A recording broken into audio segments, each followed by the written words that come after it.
오늘은 사실은 뭐 꼭 그렇게 된 건 아닌데, 오늘 우리가 읽은 시편 137편은 오늘 우리의 형편과 너무 딱 들어맞는 그런 시가 아닌가 이렇게 생각합니다. 시편 137편은 오늘 우리의 상황과 너무 잘 들어맞는 맞습니다. 이스라엘에게 있어서, 저들에게 있어서 국경일이라고 하면은 6월절이 되겠죠. 그래서 애굽에서 430년 동안 노예 생활하다가 출애굽한 날, 바로 그것을 기념하는 것이 6월절이 되겠죠. 6월절이 이스라엘 백성들에게는 국경일과 마찬가지입니다. 너무 기쁜 날이죠. 근데 이스라엘에게 있어서 국치일, 나라를 이같이 잃어버린 날 국치일은 주전 587년에 이 예루살렘 성전이 무너진 겁니다. 주전 587년에 예루살렘 성전이 무너진 거죠.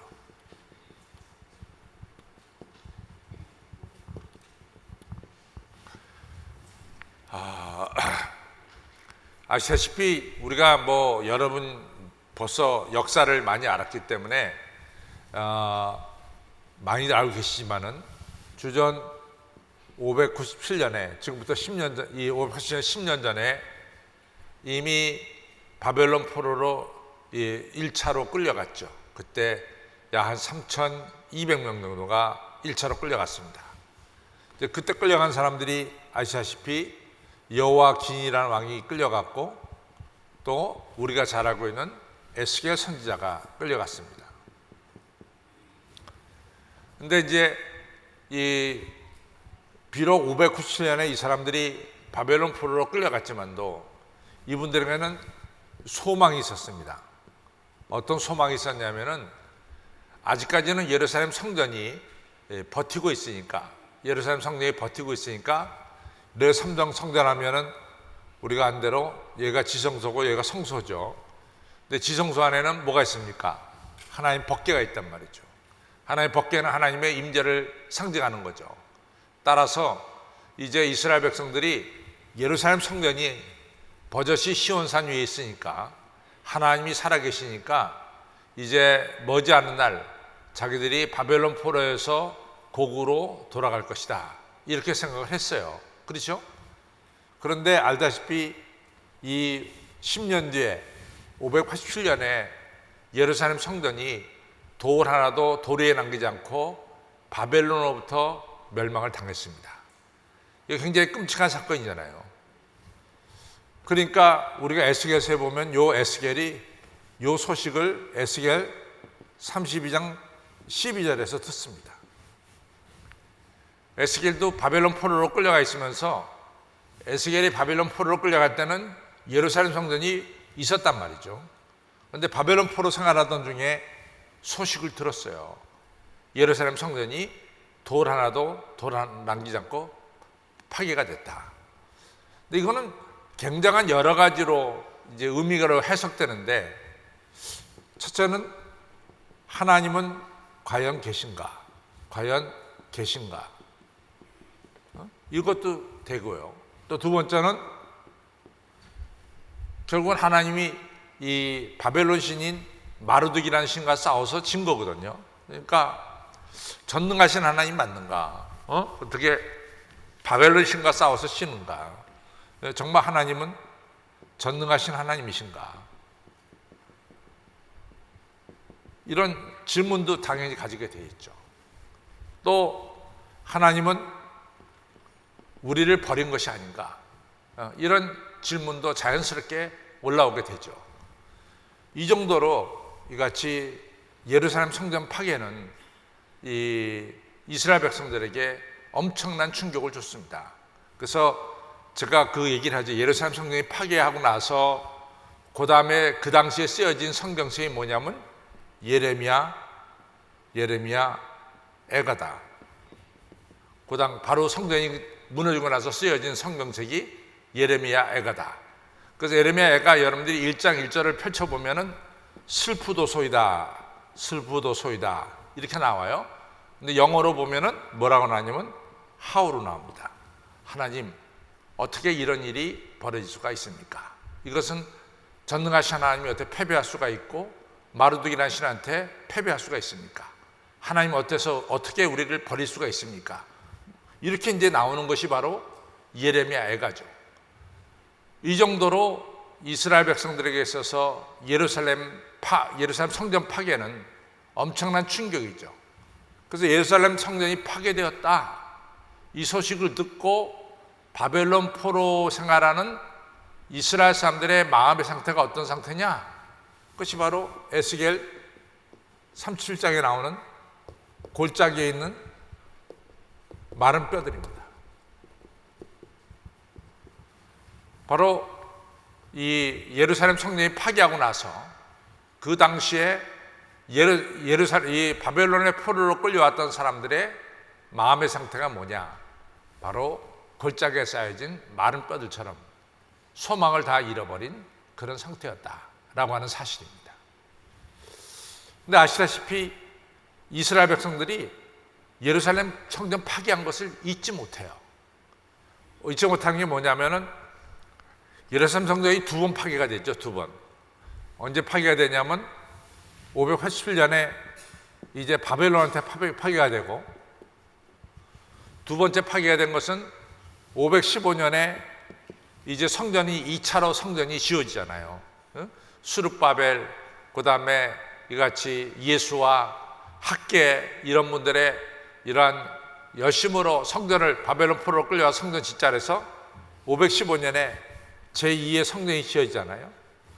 이 성전이 언제 무너지냐면 AD 70년에 로마에게 티투스 장군에게 의해서 두 번째 성전이 무너집니다.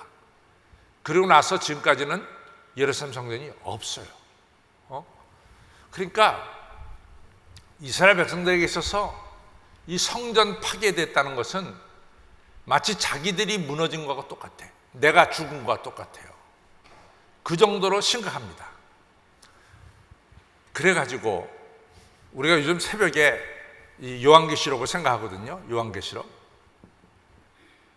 요한계시록에서 이 멸망받을 바벨로나, 이 심판받을 바벨로나, 바벨론이 멸망난 것을 봐라. 왜 수많은 나라 중에서 바벨론이 대명사가 됐냐 말이에요. 바벨론이. 왜 멸망받을 바벨로나? 바벨론이 요한계시를 읽어보면은 바벨론이 아주 이스라엘의 최대 적이에요. 최대 적. 그 바벨론은 멸망을 받아야 돼. 이 멸망받을 바벨로나 하면서 이 바벨론을 엄청나게 공격하고 있습니다. 그 이유가 뭐냐? 예루살렘 성전을 파괴했기 때문에 그래요. 근데 예루살렘 성전을 또 누가 파괴했어? 로마가 파괴했잖아. 그러니까 요한계시록의 상황은 지금 로마의 압제 밑에서 로마 황제의 숭배 사상을 갖다가 강요하는 가운데서 절대로 나는 로마 황제에게 절하지 않겠다, 이렇게 신앙을 고백하면서 지키고 있는 사람들을 향해서 쓰여진 글이 바로 뭐냐? 요한계시록이거든요. 요한계시록은 내가 어떤 환난과 핍박이 와도 나는 하나님 한 말을 선기했다, 이렇게 작정을 하고 환난과 핍박 속에도 신앙을 지키는 사람들이 바로 누구냐면은 요한계시록의 이 편지를 받아보는 대상들입니다. 근데 그 대상들을 향해서 이 사도 요한이 이 썩어질 바벨론, 멸망받을 바벨론 할 때 이 바벨론 동시에 누구를 가리키냐? 로마를 가리키죠. 왜 로마를? 로마가 AD 70년에 예루살렘 성전을 무너뜨렸기 때문에 지금 그 시대에서는 로마 지배 밑에 있는데 로마 총독 앞에서 이 썩어질 로마야, 그러면 그 사람 살아남겠어? 그가 살아남지 못하지.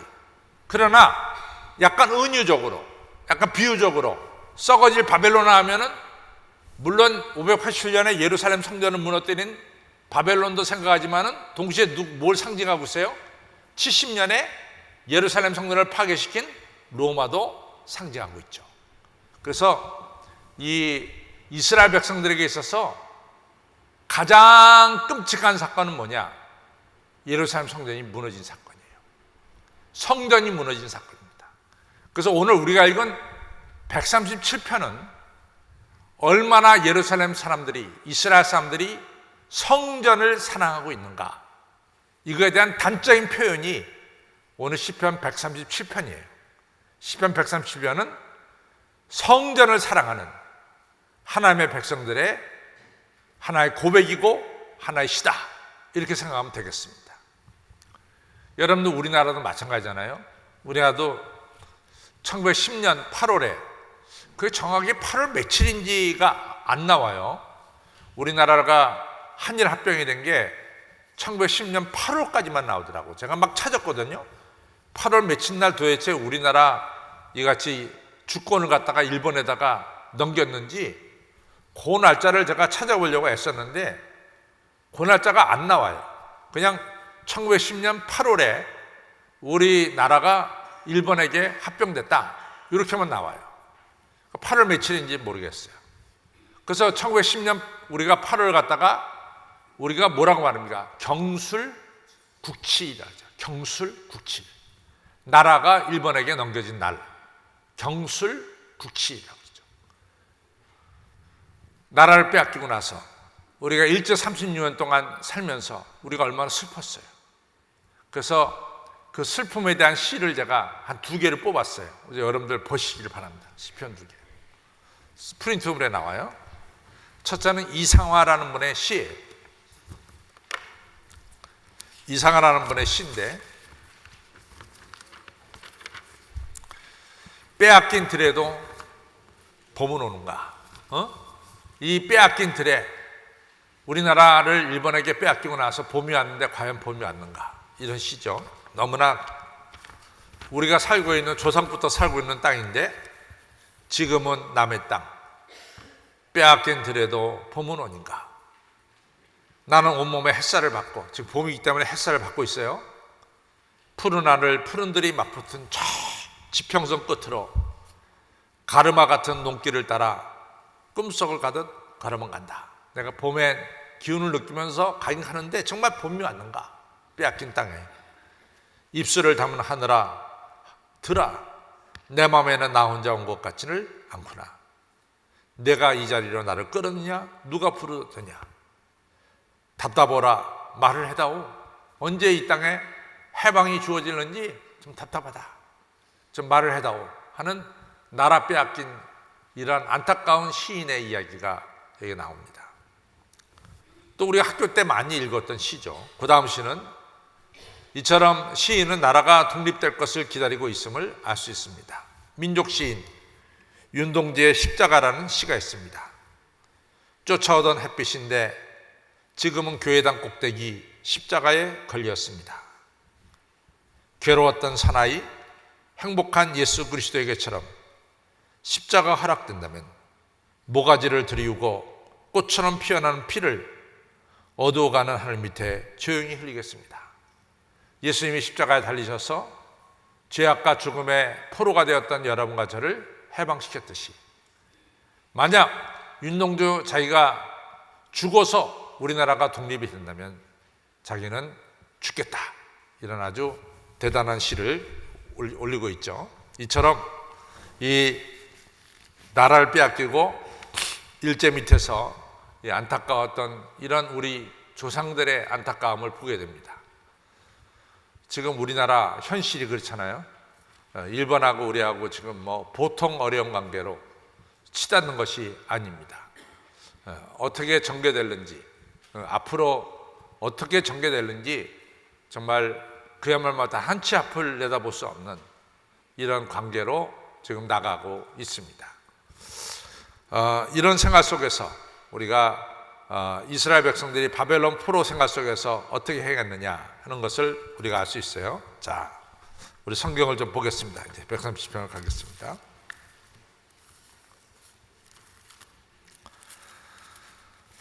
우리가 바벨론 포로로 끌려온 우리가 바벨론 여러 강변, 여기 그 중에 하나가 그발강 강변에 아에스겔이 있었죠. 여러 강변 거기 앉아서 시온을 기억하며 울었도다. 그래서 시온은 두 가지 의미가 있어요. 하나는 조국을 기억하며 울었다. 이런 것도 있고, 동시에 또 하나는 시온에 있는 예루살렘 성전을 기억하며 울었다. 이런 두 가지 의미가 여기 들어 있습니다. 이스라엘 사람들하고 성전은요, 뗄래야 뗄 수가 없어요. 이스라엘 사람들에게 성전이 없다는 것은 생각하기도 싫은 거예요. 이스라엘 사람들하고 성전은 뗄래야 뗄 수가 없습니다. 따라서 여러분들 이스라엘에 가면은 가장 홀리, 가장 거룩한 것이 어디냐? 가장 거룩한 것은요, 서쪽 벽입니다. 웨스턴 월이라고 하는 데 성전 서쪽 벽이 남아있죠. 그 서쪽 벽이 이스라엘에서는, 이스라엘 사람들이 생각하는 가장 거룩한 곳이에요. 왜냐하면 AD 70년에 로마가 예루살렘 성전을 무너뜨릴 때요, 완전히 무너뜨린 게 아니라 웨스턴 월, 그 서쪽 벽은 남아 있었어요. 그 벽이 남아 있었던 거예요. 70년에 성전이 무너질 때. 그러니까 성전, 옛날 성전 벽이 남아 있는 거죠. 그 벽이, 성전 벽이 이스라엘 사람들에게 있어서는 가장 성스러운 곳입니다. 그래서 세계에 흩어진 사람들은 그들이 유월절이라든가 또 아이들이 바 미츠바, 바트 미츠바 혹은 성년 의식을 행할 때는 비행기 타고 예루살렘에 와서 그 서쪽 성적벽 앞에서 성년 의식을 거행합니다. 가장 고귀한 것이기 때문에 그래요. 그만큼 이스라엘 사람들은 성전을 심히 사랑했습니다. 그래서 오늘 1절에 우리가 바벨론 여러 강변에 거기 앉아서 시온을 기억하며 우리 조국과 그리고 예루살렘 성전을 기억하며 울었다. 생각할수록 눈물이 나는 거죠. 그 중에 버드나무에 우리가 우리의 수금을 걸었나니, 이스라엘의 앞길을 걸었나니, 그 이유는 뭐냐? 이는 우리를 사로잡은 자가 거기서 우리에게 요청하기를, 우리를 황폐케 한 자가, 이 바벨론 사람들이 우리에게 기쁨을 청하니 자기들을 위하여 시온의 노래, 자기 조국의 노래, 이스라엘 노래를 하나를 노래하라 함이라. 그때 이 시인은 말하기를, 야, 우리가 어떻게 이 이방 땅에 와서 너희를 즐겁게 하려고 시온의 노래를 부르겠느냐? 우리는 그럴 수 없다. 시온의 노래를 부를 수 없다. 이러면서 4절에 우리가 이방에 있어서 어찌 여호와의 노래를 부르고, 다른 사람들 위해서 무슨 이같이 즐기려고 노래를 부르고, 여기에는 이 이스라엘 사람들의 철저한 회개와 반성이 들어있습니다. 야, 우리가 어찌하여서 이 나라를 이같이 빼앗기게 되었는가? 우리가 어찌해서 이같이 바벨론의 포로로 끌려오게 되었는가? 이런 반성이 그 안에 들어있습니다. 그 반성은 적어도 3가지로 나타나요. 첫째는 우리가 우상 숭배했기 때문에 우리가 하나님께 심판을 받았다는 거예요. 우상 숭배. 하나님보다 지나치게 사랑하는 우상 숭배입니다. 첫째가 우상 숭배고, 두 번째가 뭡니까? 강대국을 의지했어. 하나님 대신 강대국을 의지했어. 셋째가 뭐냐? 우리가 율법을 지키지 않았습니다. 율법을 안 지켰어요. 이 3가지입니다. 우리가 왜 바벨론의 포로로 끌려왔던가? 첫째는 하나님 대신 우상을 섬겼고, 두 번째는 하나님 의지한 것이 아니라 강대국을 의지했고, 세 번째는 우리가 하나님 말씀을 떠나 살았어요. 이 3가지가 이스라엘 백성들이 바벨론 포로로 끌려간 원인임을 알게 되는 거죠. 여러분, 참 우리도 마찬가지라고 생각해요. 우리도 마찬가지로 생각하는데, 참 우리나라가 1953년도 전쟁 끝나고 났을 때 우리나라의 1인당 국민소득이 58달러예요. 58달러. 그렇게 못 살았습니다. 근데 우리가 정말로 이 폐허된 이 땅에서 하나님 의지하고 열심으로 교회를 일구어가면서 우리가 열심히 하나님 섬기면서 살았죠. 근데 우리가 지금 이 3만 달러가 넘어섰지만도 지금 참 어려워요. 보통 어려운 게 아니죠. 이러한 어려운 가운데 우리가 있습니다. 실제로 우리가 정말 우리를 지켜주시고 축복하시는 우리 여러분과 제가 참 애국가 부를 때 하나님 보호하사 우리나라 만세, 하나님 보호하사를 우리가 꼭 부르는데 정말 하나님께서 우리나라를 보호하고 계시고 지켜주고 계시고 인도하고 계심을 알고 있고 또 믿고 있고 강구하고 있느냐 하는 거예요. 그래서 사실은 여러분과 저는 하나님을 의지해야 됩니다. 저는 이 우리나라가 어려워질 때 그냥 생각난 게 이사야 36장 37장이었어요. 이 아시리아 군대가 예루살렘을 갖다가 이같이 포위했죠. 예루살렘이 망하는 것이 순식간에 망하게 됐어요. 그래서 막 이 아수르 왕 사네립이 떠들기를 말이지, 야, 세상의 모든 신들이 나에게 다 굴복했는데 너희가 믿는 야훼 하나님이 너희를 구할 거 보냐? 히스기야 말을 듣지 말아라. 히스기야 왕이 너희를 구할까 보냐? 하면서 막 예루살렘에 있는 사람들을 막 선동시키고 조롱을 했어요. 그때 히스기야 왕이 거기다 대답도 하지 않습니다. 저쪽에서 뭐라고 떠들든 대답도 하지 않아요. 히스기야 왕이 성전에 올라가서 옷을 찢어가면서 하나님께 나라를 구해달라고 간절히 기도했죠. 그때 하나님께서 이같이 18만 5천 명을 하룻밤에 다 모조리 무찌르고 이스라엘을 건져냈어요. 그 다음부터 히스기야 왕이 처음에 왕될 때는 나라가 어려웠는데 그 이후부터 나라가 강성해지기 시작했습니다. 1942년에 있었던 덩커크 35만의 군대가, 이 영국 군대가 덩커크 프랑스 해안에 모였잖아요. 그때 독일이 이같이 이 35만을 순식간에 다 죽일 수가 있었죠. 그때 어떻게 했습니까? 영국왕 조지 6세와 그 다음에 처칠이 그냥 성전에 올라가서 무릎 꿇고 기도했잖아요. 나라를 살려달라고. 정말 기적같이 덩커크의 기적이 일어났잖아요. 35만 명의 영국 군대가 도보 해협을 건너서 영국으로 무사히 돌아올 수가 있게 됐죠. 여러분, 정치가들은 기도 안 한다고 치더라도 예수 믿는 여러분과 저는 나라와 민족을 위해서 기도해야 됩니다. 누가 기도합니까? 여러분과 저가 기도해야지. 우리나라를 누가 건져줘요? 살아계신 하나님이 건져주십니다. 따라서 여러분과 저는 나라와 민족을 위해서 간절하게 기도해야 될 줄로 믿습니다. 그 다음에 넘어가겠어요. 5절 6절을 보면은 자기는 하나님이 잊지 못한다는 거야.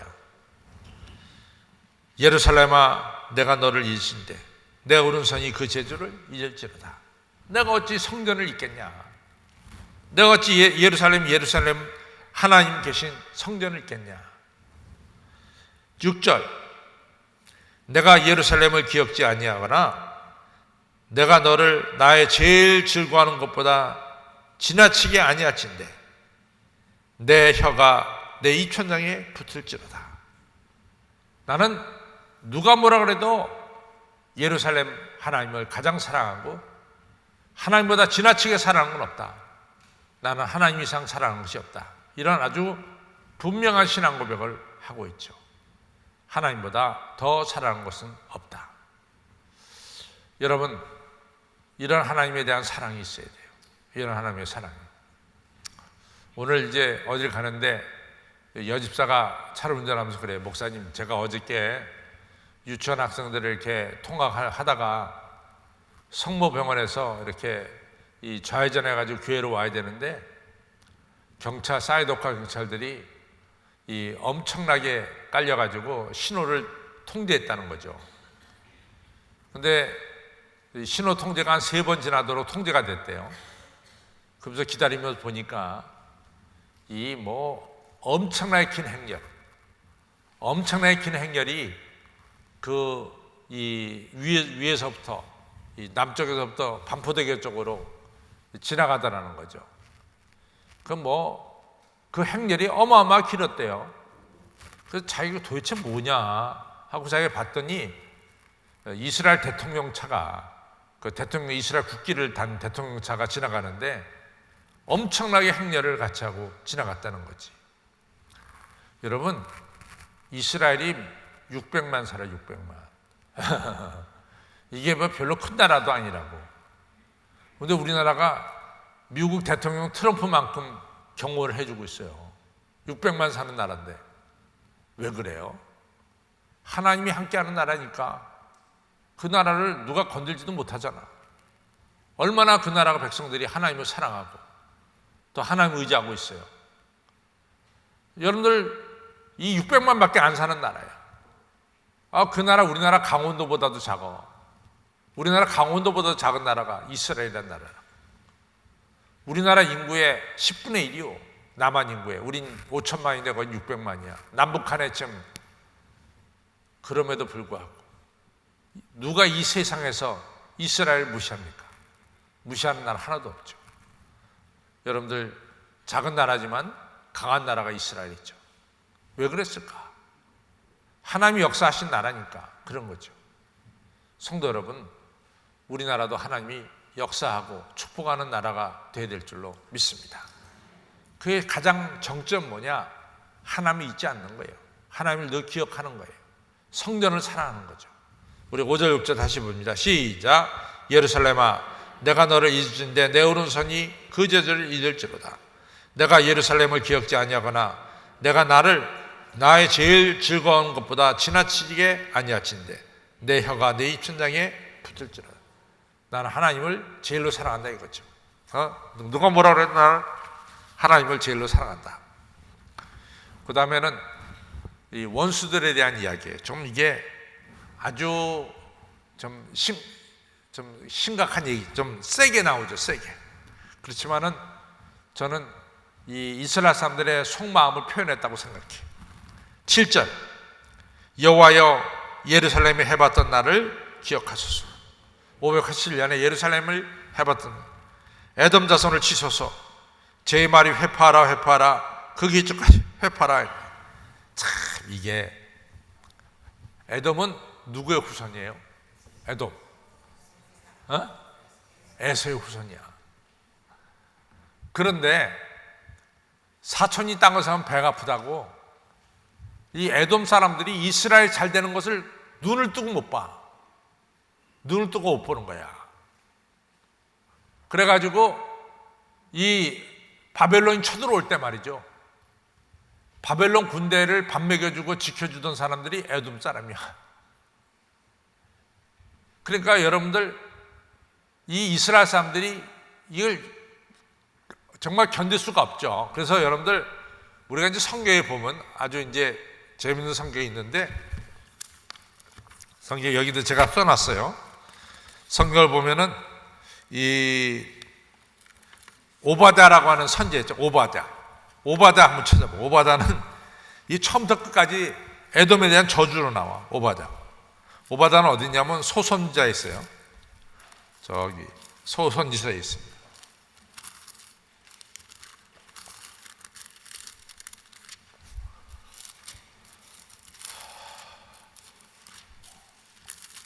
오바다 소선진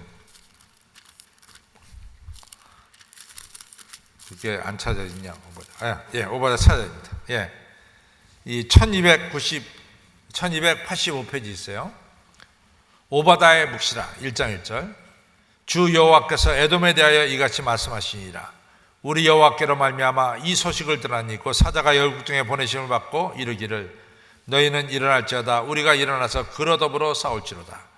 싸우고자 하는다. 이러면서 이 10절에 보면 내가 오바다야 이 에돔아 내가 내 형제 야곱에게 이스라엘에게 행한 포악을 인하여 수욕을 입고 영원히 멸절되리라 하면서 오바다는 처음부터 끝까지가 에돔이 하나님의 심판을 받고 멸절될 것을 얘기하고 있어요. 이 가까운 나라, 이 형제 나라, 이같이 피가 섞인 나라, 이 나라 이 에돔이 말이지. 바벨론 군대가 예루살렘을 쳐들어올 때 예루살렘 군 쳐들어올 수 있도록 에돔 군대를 이 돌봐주고 예루살렘의 남쪽 지역을 갖다가 에돔이 침략을 했어요. 어려울 때. 그러니까 이스라엘 사람들이 견디지 못하는 거지. 이 에돔, 네가 형제냐? 네가 이웃이냐? 이런 거죠. 하여간 여러 가지 이 얘기를 들으면서 너무 우리가 이 마음이 느끼는 바가 많죠. 뭐 가장 가까운 이웃이란 나라가 말이지. IMF 때는 돈을 제일 먼저 빼가고 말이지.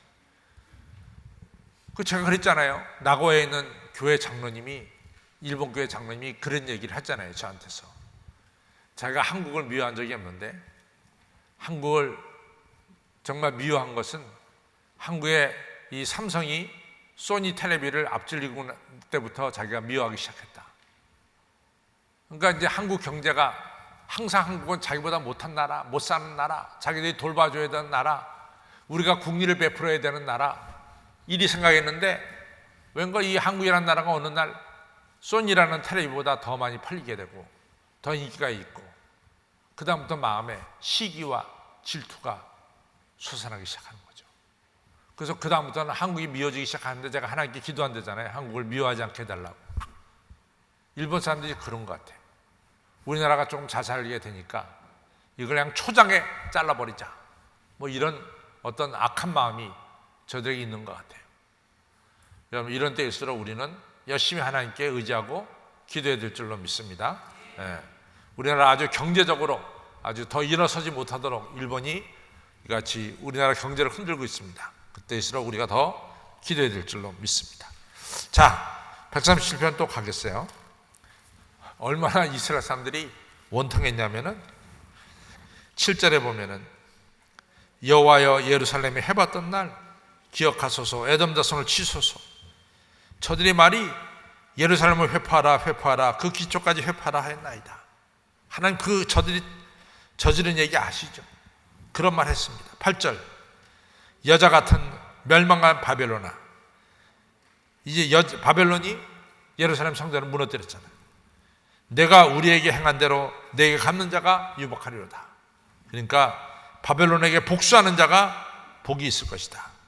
9절에 내 어린 것들을 반석에 메어치는 자는 유복하리로다. 이게 뭐 완전히 바벨론은 멸망받아야 된다고 하는 그런 아주 한이 이스라엘 사람들에게 들어있음을 알 수가 있습니다. 우리가 137편을 보면서 여러분과 저는 복수하자는 것이 아니라 여러분과 저는 우리나라를 하나님께서 지켜주시고 이 어려운 가운데서 더 하나님의 역사로 우리 대한민국이 부흥되고 하나님의 뜻을 이루는 나라가 되기를 여러분과 저가 위해서 기도해야 될 줄로 믿습니다. 그래서 다니엘 하루에 3번씩 기도했듯이 여러분과 저도 나라와 민족을 위해서 기도해야 될 줄로 믿습니다. 우리 결론을 읽겠습니다. 시편 시작. 시편 130편을 통해서 나라 잃은 백성이 겪는 슬픔과 비탄을 볼 수 있습니다. 동시에 고국을 그리워하고 회복되기를 하나님께 기도하는 것도 볼 수 있습니다. 그래서 다니엘은 어떤 불리한 상황에 있다 할지라도 하루에 3번씩 예루살렘 향해서 기도드렸습니다.